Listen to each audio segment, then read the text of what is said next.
अस्सलाम वालेकुम। हमने कहा ज़रा 15 मिनट का गैप मिले तो शायद अवाम जो है वो आ जाए, लेकिन जो आ गए हैं बस उसके बाद मज़ीद अब नहीं आ रहे। पिछले 10 मिनट हमने देख लिया, क्लास में एंट्री काफ़ी कम है।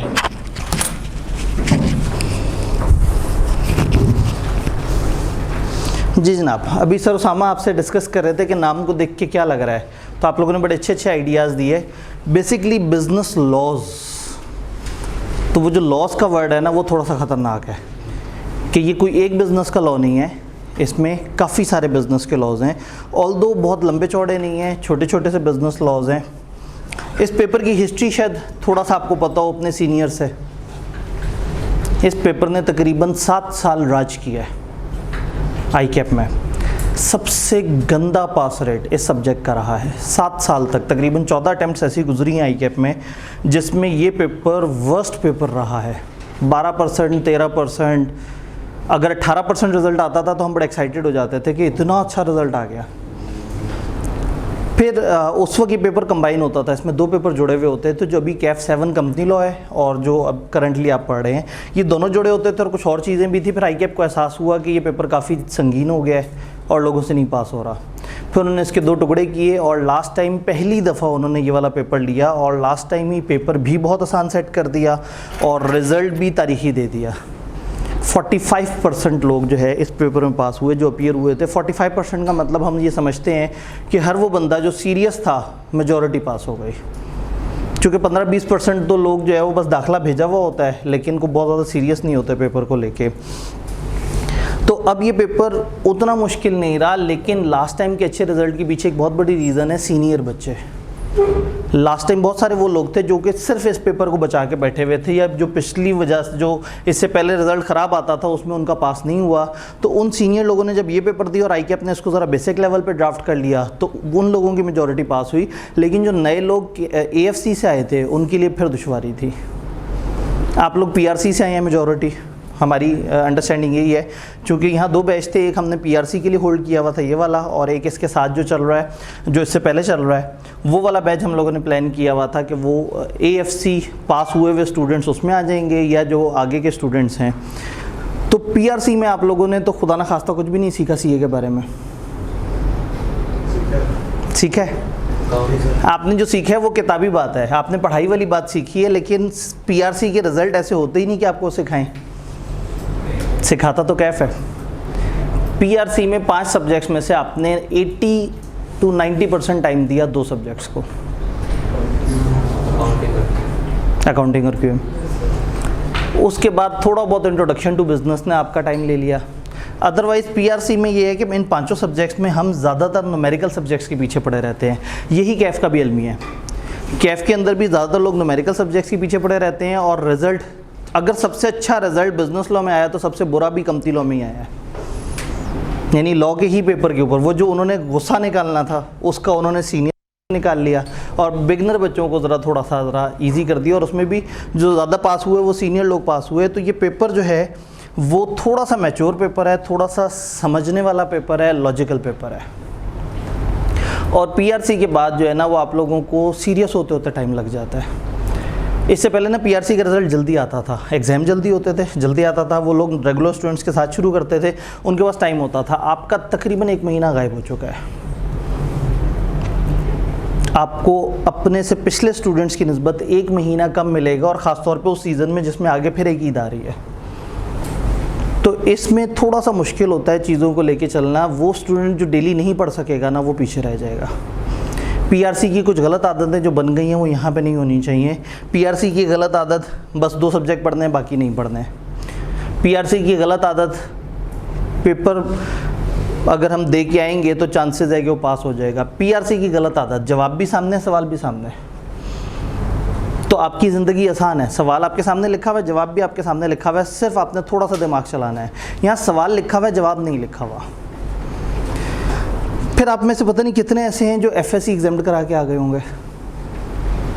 कुछ ऐसे लोग होंगे जिन्होंने सेकंड ईयर के पेपर नहीं दिए होंगे कोविड वगैरह की वजह से, और फर्स्ट ईयर के शायद 2-3 पेपर दिए थे कि उस वक्त भी कोविड आ गया था। तो आप लोगों में से अक्सर ऐसे हैं जिन्होंने आखिरी दफ़ा प्रॉपर पेपर मैट्रिक के दिए थे, को 3 साल पहले। तो आप लोगों की एक स्किल ख़त्म हो चुकी है लिखने वाली, क्योंकि पीआरसी भी वो स्किल तो नहीं सिखाता आपको, पीआरसी भी कंप्यूटर बेस्ड एग्ज़ाम होता है। तो इसलिए यहाँ पे एक प्रॉब्लम आएगा कि आपको लिखने में दुश्वारी होगी। दूसरा प्रॉब्लम ये है कि आप इसको जैसे ही लाइट समझेंगे पीआरसी की तरह, ये वहीं पे आपको ले डूबेगा। यहाँ का सबसे अच्छा रिज़ल्ट जिसको हम 45% कह रहे हैं, भी आपकी पीआरसी के रिज़ल्ट से कितना नीचे है। पीआरसी में क्या रिज़ल्ट आया, कितने परसेंट रिज़ल्ट आए? स्टैट्स नहीं देखे आप लोगों ने? I2B 74,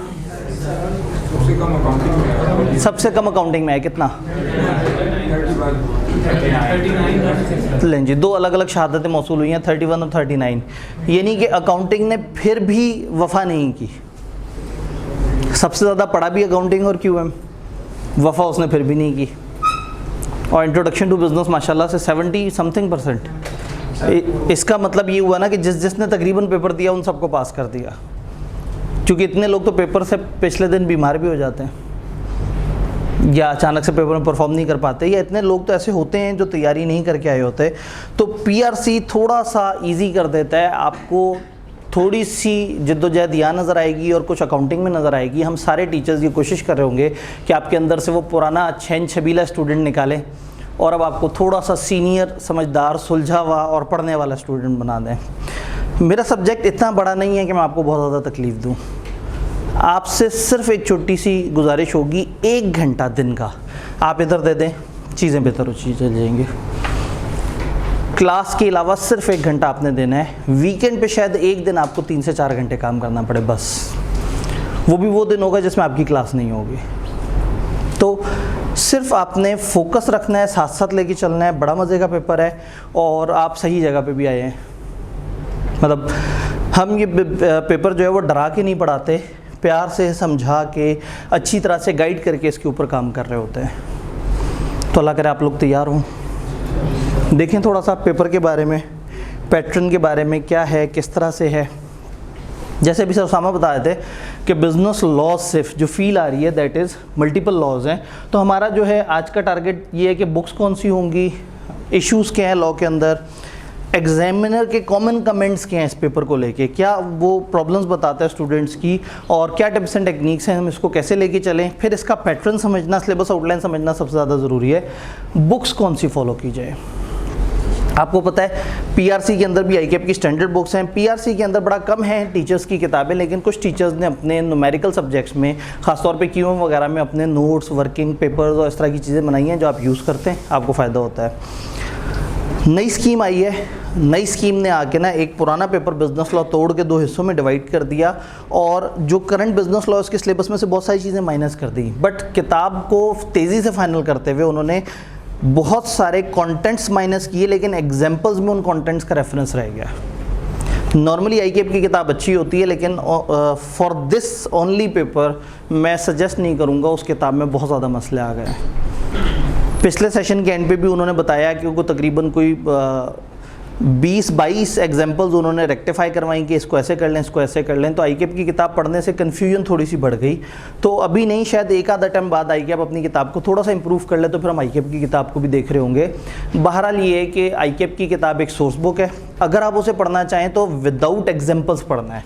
उसमें क्या होता है, पहले टेक्स्ट दिया हुआ होता है, नीचे एग्जाम्पल दी हुई होती है, लेकिन मैंने आपको बताया कि एग्जाम्पल्स पहले की पेस्ट हुई हुई हैं, टेक्स्ट में से चीज़ें उन्होंने माइनस की, बट उसका इफेक्ट एग्जाम्पल्स में से माइनस नहीं किया। तो हो सकता है आप ऊपर एक कॉन्सेप्ट पढ़ के और नीचे एग्जाम्पल देखें और आप कहें सर इस एग्जाम्पल का तो ऊपर वाले से ताल्लुक ही कोई नहीं है, ये इस एग्जाम्पल में वो इजाफी बातें हैं जो मैंने पढ़ी ही नहीं है, ना किताब में मौजूद थी। तो ये थोड़ा सा प्रॉब्लम है। तो इसमें आपको जो है वो एक और किताब भी मिलेगी, बिज़नेस लॉज मेड ईजी, मैंने कंपाइल की है। मेरी किताब का गालबन शायद 10वां एडिशन है या 9वां एडिशन है, 9th एडिशन है, क्योंकि 10वां में जहन में आ रहा था। अभी मैं कॉर्पोरेट लॉ फाइनल वालों को वो एडिशन जो बता रहा था। तो शॉर्ट नोट्स, इजी नोट्स की फॉर्म में बना हुआ, यानी समझने के लिए अब हमारे पास क्लास है। अगर आपने क्लास समझ ली, बात समझ ली, क्लास में हम एक एक चीज़ की 5-5, 6-6 एग्जांपल्स देखेंगे। देन आपने याद सिर्फ उतना करना होगा जितना आपके पास लिखा हुआ है नोट्स के अंदर। तो बिज़नेस लॉ मेड ईजी वाली बुक जो है वो आपको मिल सकती है। अभी मुझे थोड़ा सा इंतज़ामिया से पता करना है कि आप लोगों के पैकेज में वो शामिल है या नहीं है। आपको बताया किसी ने कुछ है? बस ठीक है, फिर तो ज़िंदगी बड़ी आसान हो गई। फिर तो मतलब मुझे आपको बताने की ज़रूरत नहीं है, आप लोगों को बाय डिफ़ॉल्ट वो किताब फ्री ऑफ कॉस्ट मिल जाएगी आपके अपने इस पैकेज के साथ ही। जी पोस्ट में शामिल नहीं है, तो ये इधर वाले भाई को कैसे मिल गई, आपको कैसे मिली?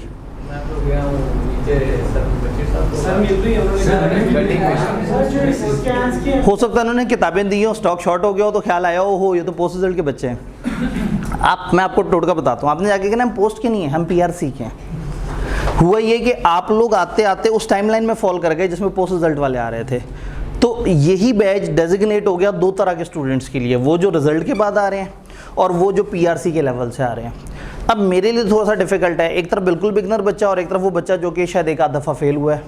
अब अगर मैं एजम्पशन लूँ कि जो एक आध दफ़ा फेल हुआ है उसको बहुत ज़्यादा अच्छा आता है तो भी गलत है, और मैं अगर एजम्पशन लूँ कि उसे कम आता है, दरमियाना आता है, तो मैं क्या सोचूँ उसे 40% लॉ आता है, 50% आता है, 60% आता है, तो मैं कुछ भी नहीं सोचूंगा, मैं सोचूंगा उसे भी 0% ही आता है। तो हम इस क्लास को 0% लेवल से लेके चलेंगे, यानी कोई भी नया लफ्ज़ आएगा तो मैं ये अजम्पशन नहीं लूँगा कि हाँ भाई ये तो आपने पहले से पढ़ा हुआ है।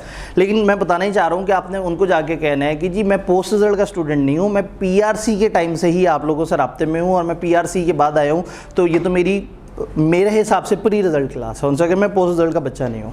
तो ये वाले टोटके से मोस्ट प्रॉब्ली किताब आप तक, लेकिन किताब में क्लास में कुछ शहादतें ऐसी हैं कि बच्चे गए और उन्होंने किताब दे दी। तो आप एक दफ़ा जो है ना वो मुबशर साहब को जाके ट्राई कीजिएगा, अगर मिल जाए किताब तो अच्छा है, नहीं मिले तो फिर मैं इनसे पता करूँगा कि इसका क्या पॉलिसी है। तो बिज़नेस लॉ मेड ईजी, इस किताब में क्या होगा, चैप्टर वाइज नोट्स बने हुए होंगे, हर चैप्टर के साथ उस चैप्टर में आए हुए जितने भी पास पेपर्स में सवाल हैं, जितने भी 2009 से आईकैप सोल्यूशन दे रहा है तब से लेके अब तक जितने भी उस चैप्टर से रिलेटेड सवाल है वो भी मौजूद होंगे, उनके सॉल्यूशंस भी मौजूद होंगे, और एमसीक्यूज़ की एक सफिशेंट प्रैक्टिस होगी जो कि हमें काफ़ी हेल्प करेगी। तो नॉर्मली ये कहना मुनासिब नहीं लगता, लेकिन अनफॉर्चुनेटली आईकैप की किताब अच्छी नहीं है, बिज़नेस लॉ में अच्छी नहीं है। तो वो किताब को छोड़ के हम जो है वो इस बिज़नेस लॉ मेड ईजी को करेंगे। बिज़नेस लॉ मेड ईजी भी लास्ट कॉपीज़ गई हैं और थ्रू सब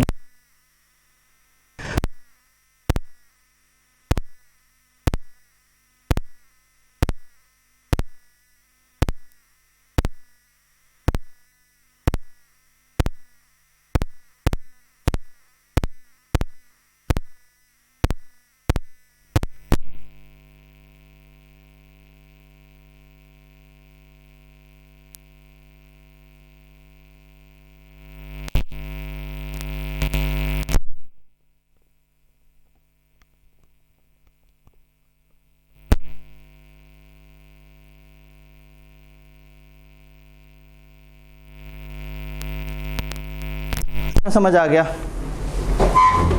सिलेबस आउटलाइन, आप लोग तो नए हैं, टीचर ने इंट्रोडक्शन भी तो कराना होता है, ये तो मुझे याद ही नहीं रहा, तो आप लोगों को शायद नहीं पता होगा। मैं एक मज़दूर आदमी हूँ, चार्टर्ड अकाउंटेंट हूँ, ऑल दो होली ऐसे नहीं लगता, लेकिन यहाँ आपको दरवेश चार्टर्ड अकाउंटेंट नज़र आएंगे ज़्यादातर। इतना काफ़ी है। चले, ये सब्जेक्ट 15 साल से पढ़ा रहा हूँ, मतलब आप लोगों की जितनी उम्र है उससे थोड़ा सा कम मेरा तजर्बा है, या होश में आने के बाद आपने जितनी उम्र गुजारी उतना तजर्बा है। स्कैन्स में इनका जो सीए फाइनल का जो कैंपस है उसका प्रिंसिपल हूँ, ये इतना भी चल जाएगा। किताबें हैं, ऑथर हूँ, कुछ तकरीबन कोई 12 से 13 किताबें हैं जो थ्रू आउट पाकिस्तान में सोर्स बुक के तौर पर इस्तेमाल हो रही होती हैं। अगर आप कभी लोगों से, क्योंकि आप नए हैं तो इसलिए आपके सामने बता रहा हूँ, आप ज़रा अपने आसपास कुछ सीनियर्स हों तो उनसे पूछ लीजिएगा, तो वो बता देंगे कि एक बड़ा शरीफ सा आदमी है। लास्ट सेशन में 3000 स्टूडेंट्स को पढ़ाया अल्हम्दुलिल्लाह। बिज़नेस लॉ मेरा कोर सब्जेक्ट माना जाता है, ऑल्दो मुझे ज़्यादा कॉस्ट अकाउंटिंग पढ़ाना अच्छा लगता है, लेकिन बिज़नेस लॉ ये वाला सब्जेक्ट जो है वो लोग मेरे साथ अटैच करते हैं। रीसेंट सेशन में आईकैप ने एंड ऑफ सेशन पे आईकैप ये करता है कि पाकिस्तान से कुछ अच्छे बेस्ट टीचर्स इकट्ठे करके और उनसे कहता है कि जी आप आएँ और हमारी तरफ से रिवीजन क्लास कराएं स्टूडेंट्स के लिए। तो इस दफ़ा उन्होंने बाकी तो अच्छे टीचर सेलेक्ट किए, एक मुझे भी सिलेक्ट कर लिया। तो मैंने आईकैप जाके वहाँ से भी हज़ारों स्टूडेंट्स को जो है वो बिज़नेस लॉ की रिवीजन क्लास कराई। और आप लोगों की मोटिवेशन के लिए जो इम्पोर्टेंट पॉइंट है, लास्ट सेशन ही बिज़नेस लॉ में 9000 स्टूडेंट्स अपीयर हुए थे, 9000 से ऊपर आईकैप में, तो मेरे स्टूडेंट का मेरिट सर्टिफिकेट आया था। तो ये एक ऐसी बात है जो कि इससे थोड़ा सा होता है कि हाँ ठीक है, मतलब कुछ गुजारा कर ही रहा होगा तो सही है। तो अल्लाह का शुक्र है, ये कोई मेरा 14th या 15th मेरिट सर्टिफिकेट था। क्राइटेरिया क्या है मेरिट सर्टिफिकेट का? मेहनत, बस। 3 पेपर इकट्ठे देना आईकैप की रिक्वायरमेंट है, 3 पेपर आप इकट्ठे दे रहे हो और उसमें से तीनों के तीनों में पास हुए हों।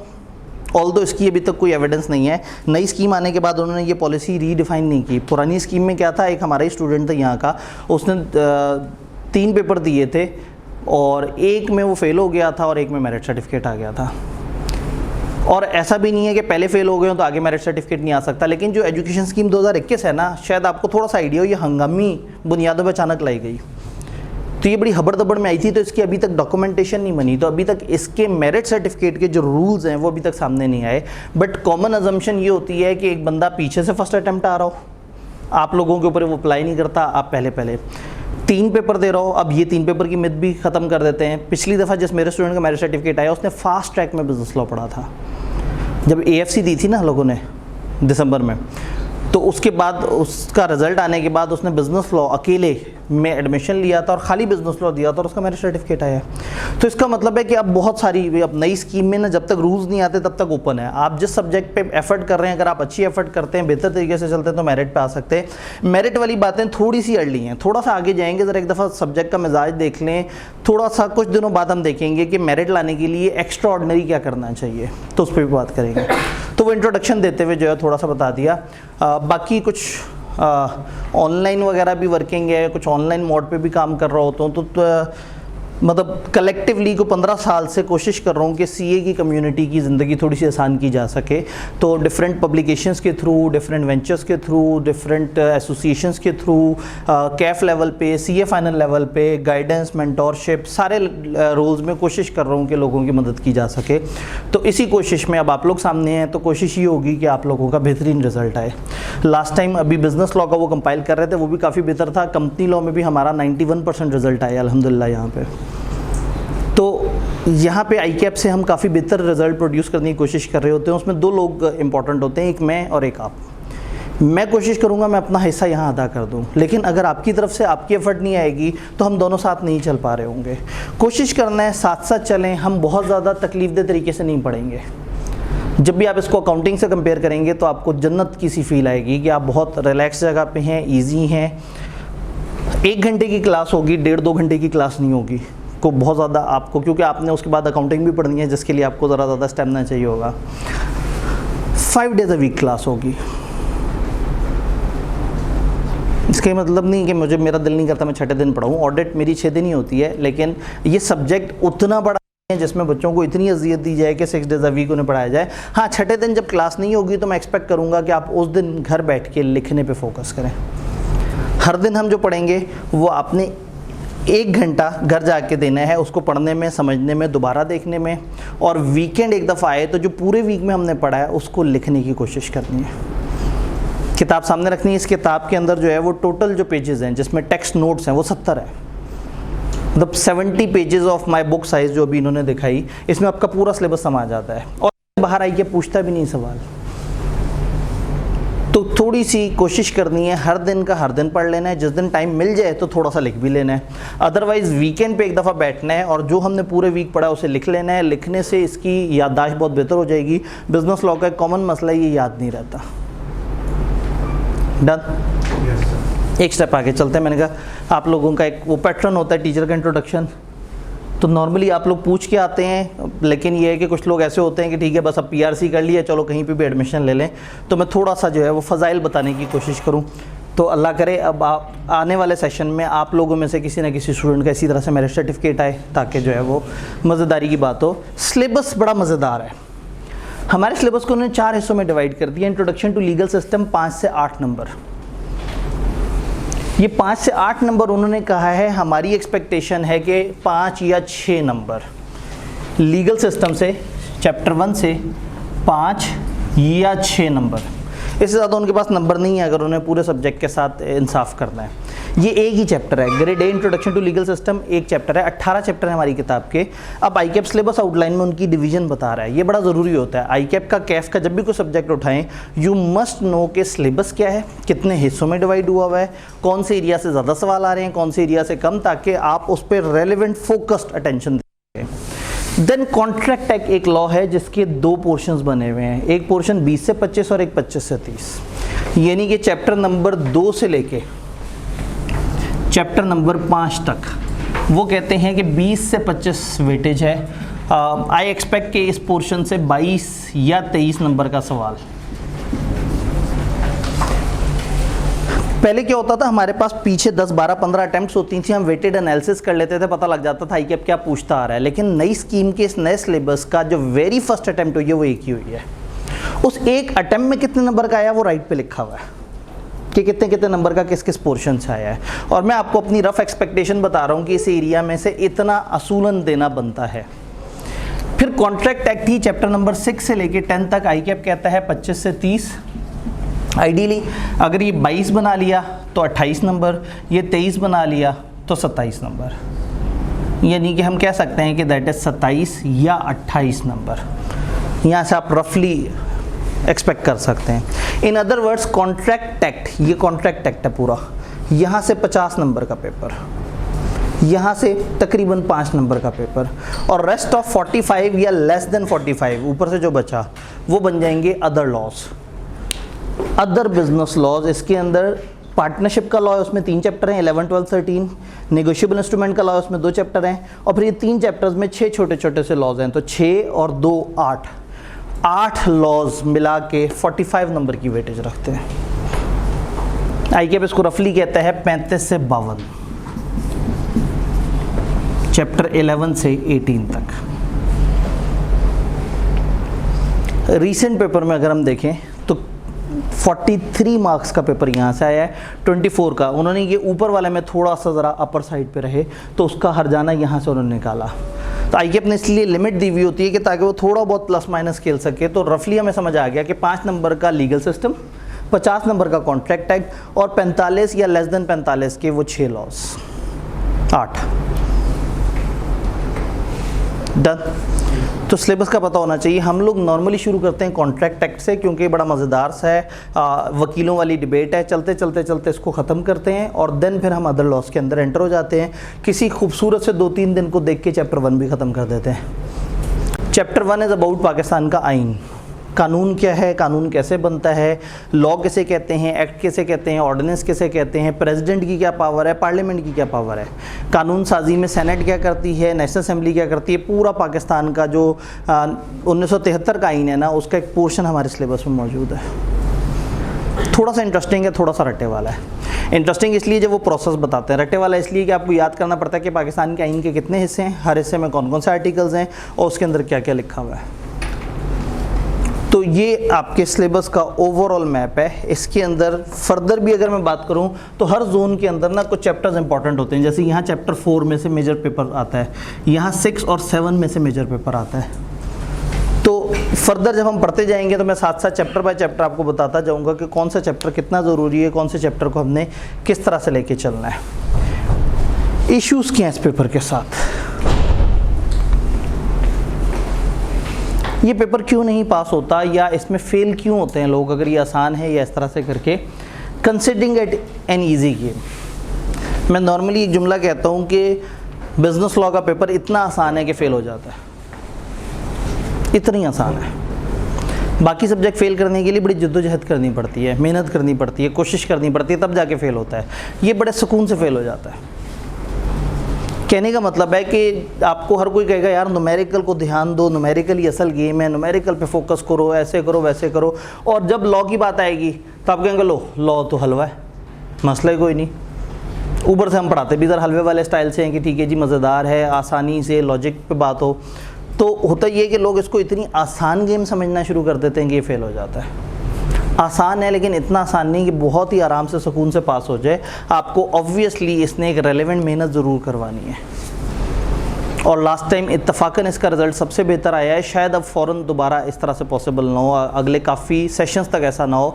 उन्होंने बहुत बड़ी दुनिया इकट्ठी हुई थी लॉ की, बहुत सारे पुराने स्टूडेंट्स थे पुरानी स्कीम के जिनको उन्होंने गो थ्रू करवाना था, अदरवाइज़ वो तो एहतजाजी रैलियाँ निकालने के चक्कर में थे। तो आईकेएप ने बहुत ही हल्का पेपर सेट किया और उनको पता था कि सीनियर लोग ज़्यादा होंगे तो उन सीनियर्स के लिए वो वाला पेपर पास करना काफ़ी आसान था।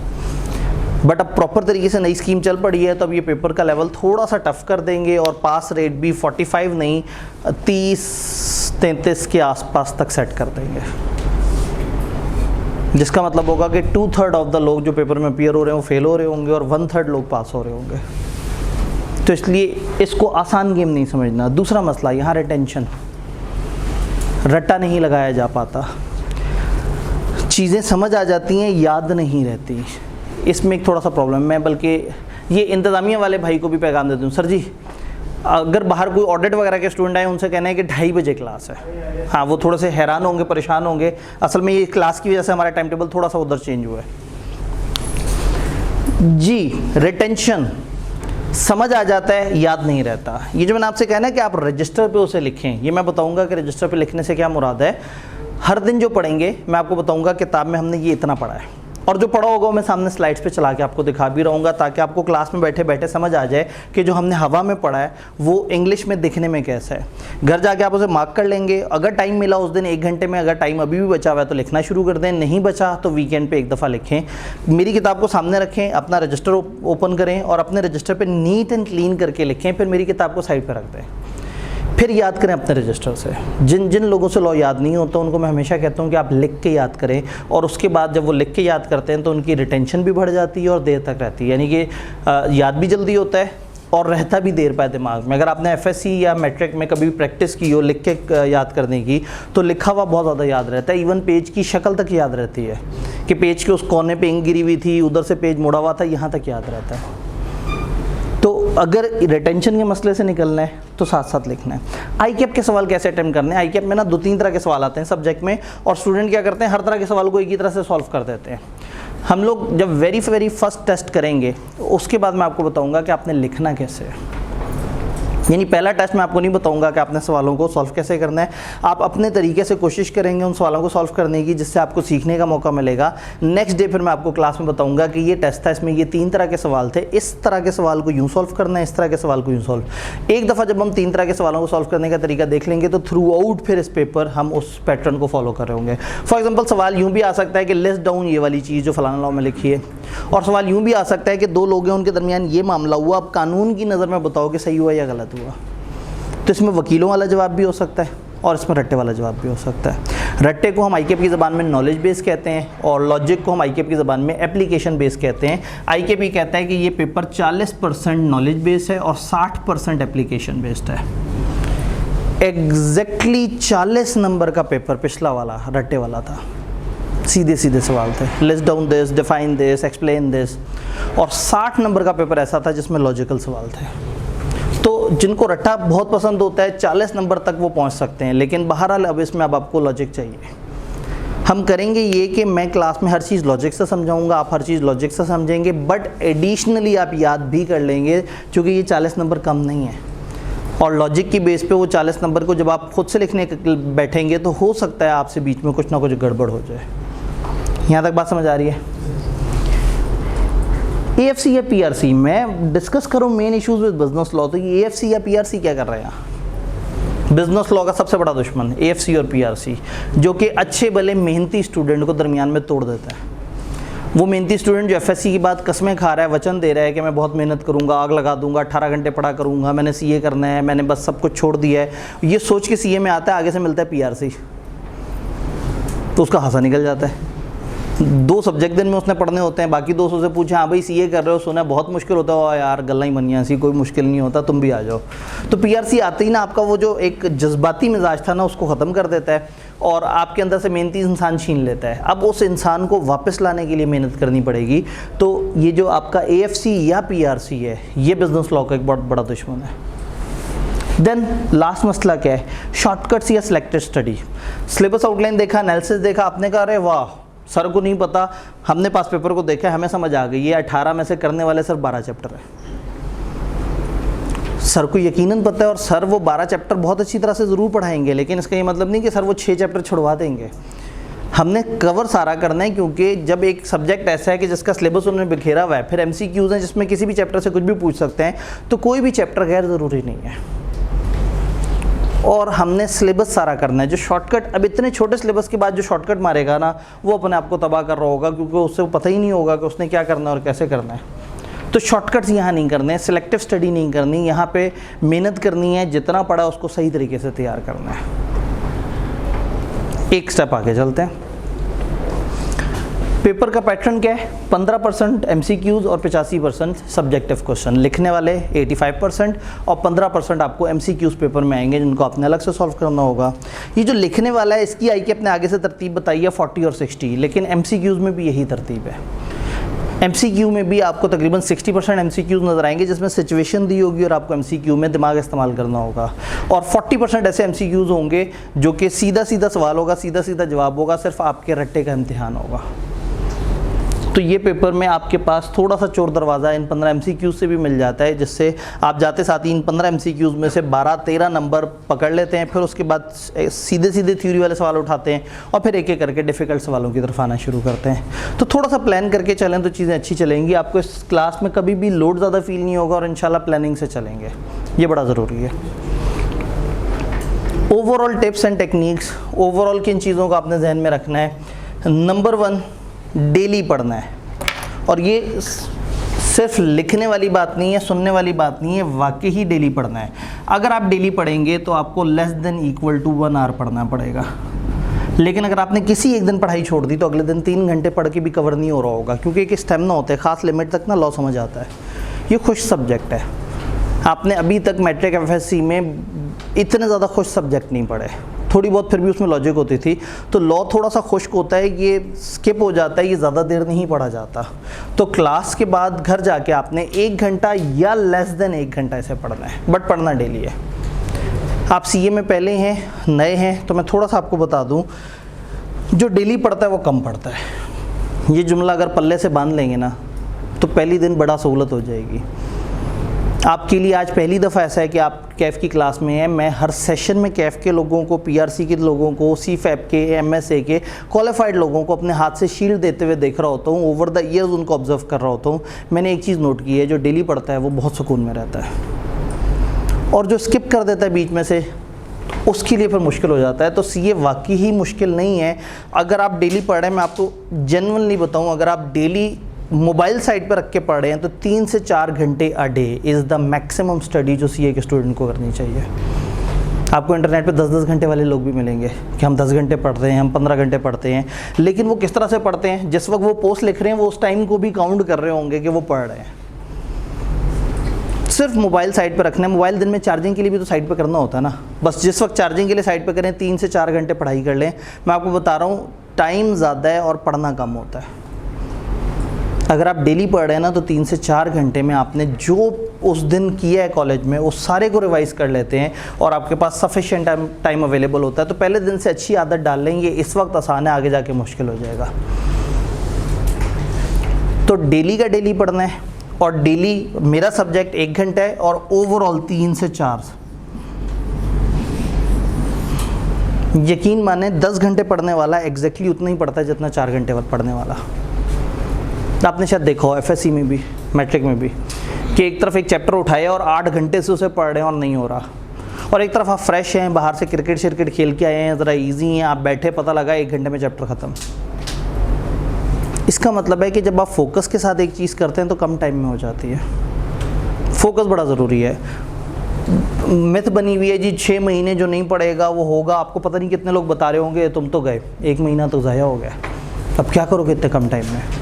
तो जो पढ़ रहे थे ज़रा उनसे पूछिएगा उन्होंने कितना को पढ़ लिया उसे 1 महीने में। नहीं पढ़ा होता, कोई भी बहुत ज़्यादा सीरियस नहीं होता।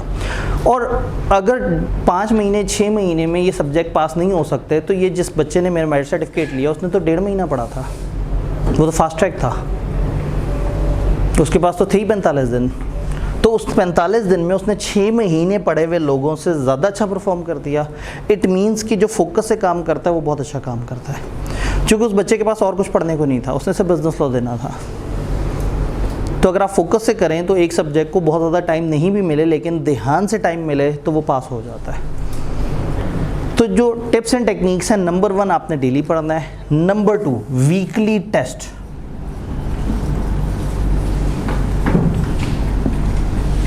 मैं हर वीक बिला नागा आप लोगों से टेस्ट ले रहा हुआ करूँगा इंशाल्लाह,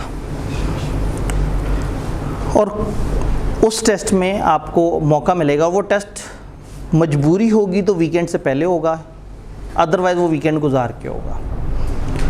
तो उन टेस्टों का फ़ायदा ये होगा कि जो आपने पूरे हफ्ते पढ़ा आपको ये पता लग जाएगा कि आप लिखने में कैसे हैं। बहुत सारे स्टूडेंट पूरा सेशन बिजनेस लॉ याद करते रहते हैं, रट्टा मारते रहते हैं, लेकिन उन्हें ये नहीं पता होता लिखना कैसे है। हम हर वीक प्रैक्टिस करेंगे जिसमें हमें थोड़ा थोड़ा सा लिखने को मिलेगा। तो हर वीक अगर आप थोड़ा थोड़ा सा लिख रहे होंगे, क्लास के साथ साथ चल रहे होंगे, तो बड़ी ज़बरदस्त बात है।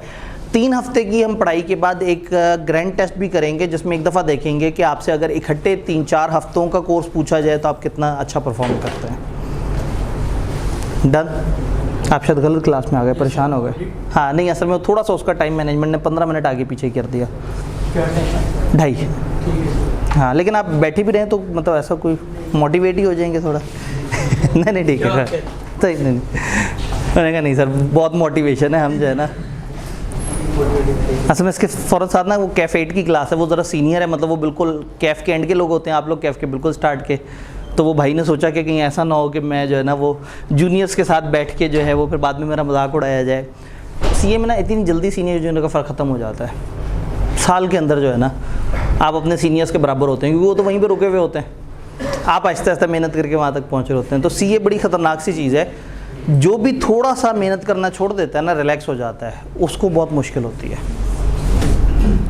तो खैर वीकली टेस्ट डेली पढ़ना है, वीकली टेस्ट देना है, और एक बात है कि आपने जहन में रखना है कि मैंने पास्ट गलत आदतें कंटिन्यू नहीं करनी। पीआरसी में जो हो गया सो हो गया, अब आप दोबारा अपने अंदर वो एनर्जी जगाएं जो आपने सोचा था कि मैं सीए जाके बहुत मेहनत करूँगा। जब भी आपने सीए में आने का कहा होगा तो यकीन माने हर बंदे ने रोका होगा, क्या कर रहे हो, पागल हो गए हो, दिमाग ख़राब है, बहुत पढ़ना पड़ता है। आपने किसी की भी नहीं सुनी होगी। तो अब वो वक्त आ गया कि अब आपने अपने आप को प्रूफ करना है कि हाँ भाई वाकई ही जो मेरा डिसीजन था वो सही था और मैं उसके मुताबिक चल रहा हूँ। यहाँ पे जितना हमने सब्जेक्ट के बारे में पढ़ा है, मतलब कल से हम कॉन्ट्रैक्ट टैक्स स्टार्ट कर रहे होंगे इंशाल्लाह ताला, सब्जेक्ट के बारे में जो पढ़ा है, कोई और किसी किस्म का कोई कन्फ्यूजन, कोई परेशानी, कोई इशू है तो मुझे बताएं। क्लास का मैं थोड़ा सा पैटर्न बता दूं, चूँकि इस वक्त ऑनलाइन फिज़िकल दोनों इतनी ज़्यादा मर्ज चल रही हैं यहाँ पे, यानी कि कॉलेज का पैटर्न ये होता है कि जो फिज़िकल क्लास चल रही होती है वही साथ लाइव भी रिले करते हैं, वो रिकॉर्डेड में भी अवेलेबल होता है। न्यूमेरिकल सब्जेक्ट में ऐसा होता है क्योंकि स्क्रीन बच्चे देख रहे होते हैं, टीचर को नहीं देख रहे होते। फिज़िकल जो थियोरेटिकल सब्जेक्ट है इसमें टीचर के एक्शंस जेस्चर बड़ा मैटर करते हैं, वो क्लास में मूव करे और वो सारा। तो मैंने इनसे ये रिक्वेस्ट की थी कि ये खाली फिज़िकल ओनली क्लास बना दें ताकि वो लोग जो कि सामने आके बैठें कंसिस्टेंट हो, उनका फ़ायदा हो जाए। बट इन्होंने बताया कि जी इस वक्त लोगों को आदत हो चुकी हुई है ऑनलाइन पैटर्न की, तो इसलिए अब हमें इस क्लास का कुछ ऑनलाइन वर्जन देना होगा। तो ये एक जेन्युइनली ऑनलाइन क्लास नहीं है, बट डेली इस क्लास की एक वीडियो रिकॉर्डिंग हो रही है, जो कि बड़ी हाई क्वालिटी वीडियो रिकॉर्डिंग जिस तरह से आपको इंटरनेट पे भी नज़र आ रही होती है। वो वीडियो रिकॉर्डिंग आप सब लोगों को अपने पोर्टल पे, आपका एक LMS है, आप वहाँ जाएंगे तो वहाँ पे आपको मिल रही होगी। इसका मतलब है एक्स्ट्रा बैकअप। किसी दिन आप आ रहे थे, रास्ते में शदीद बारिश हुई, इतना पानी खड़ा हुआ था कि आप नहीं निकल सके, शदीद मजबूर हो गए हो कि रात में या अगले दिन आपने पोर्टल खोल के देखा वहाँ पे वीडियो मिल जाए। तो शदीद मजबूरी में अगर एब्सेंट हो जाएं तो फिर पोर्टल का सहारा है। बट इस पोर्टल का ये मतलब नहीं कि आप फिजिकल क्लास छोड़ के और कहें लो जी अब तो हमारे पास वीडियो में क्लास मौजूद है तो सामने जाके क्या सर से पढ़ना, घर बैठे बैठे सुकून से पढ़ लेंगे। और फिर जब घर बैठ के पढ़ना ही है तो आप लॉगिन करेंगे, वीडियो आई नहीं होगी, आप कहेंगे अच्छा चलो कोई नहीं शाम तक आ जाएगी। फिर शाम में आप सोचेंगे जो शाम में पढ़ना तो अगले दिन सुबह क्यों ना पढ़ लो। फिर अगले दिन सुबह उठ के सोचेंगे कि वीकेंड अल्लाह ने किस लिए बनाए हैं, मतलब वीकेंड पे भी पढ़ सकता है। और वीकेंड पे आके सोचेंगे कि यार इतनी वीडियोस इकट्ठी हो गई हैं, मैं किसी अच्छे से वीकेंड एक दफ़ा बैठ के ना सारी वीडियोस देख लूँगा। तो फिर आपको इंटरनेट पे शायद आपने कुछ अर्से पहले देखा हो, पेपर्स के करीब ना अचानक से बहुत सारे लोग आके पूछते हैं कि अगर 80 पेंडिंग लेक्चर्स हों तो क्या करें, अगर 2 महीने के पेंडिंग लेक्चर्स हों तो क्या करें। तो ये पेंडिंग लेक्चर्स की दुनिया में एंटर नहीं होना, फिजिकली आते रहें, शदीद मजबूरी में कैमरे की ऑप्शन को अवेल करें, लेकिन हर वक्त क्लास में रेगुलरली आते रहें, ये बड़ा ज़रूरी है।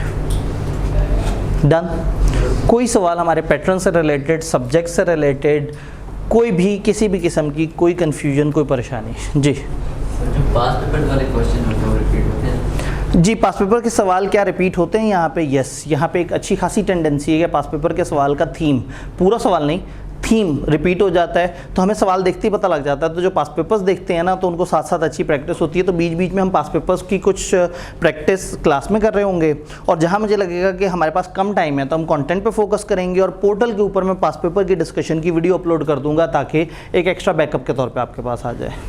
जी,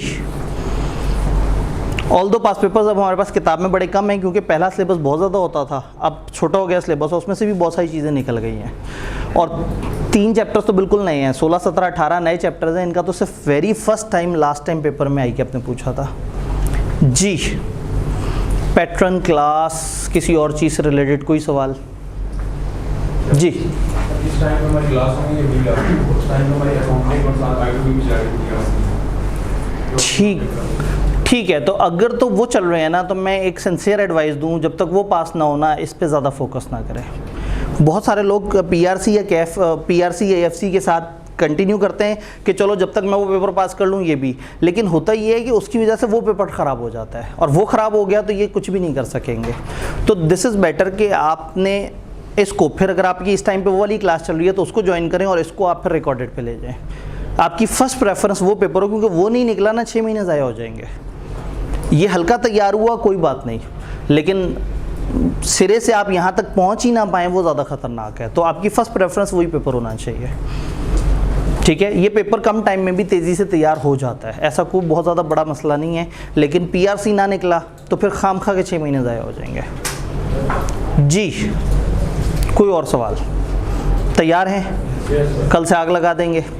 ठीक है, आप लोगों ने एक नीट एंड क्लीन रजिस्टर 100 से 120, 100 सवा 100 सफ़े का ना एक रजिस्टर ज़रूर परचेज़ कर लेना है, ताकि आप डेली उसे लिखें और फिर अल्टीमेटली आप उस रजिस्टर पे शिफ्ट हो चुके हो और वहीं से आप दोहरा रहे हो। तो अल्लाह करे आप लोगों का रिजल्ट भी पिछले स्टूडेंट्स की तरह से बड़ा अच्छा रहे। इंशाल्लाह ताला कल मिलते हैं।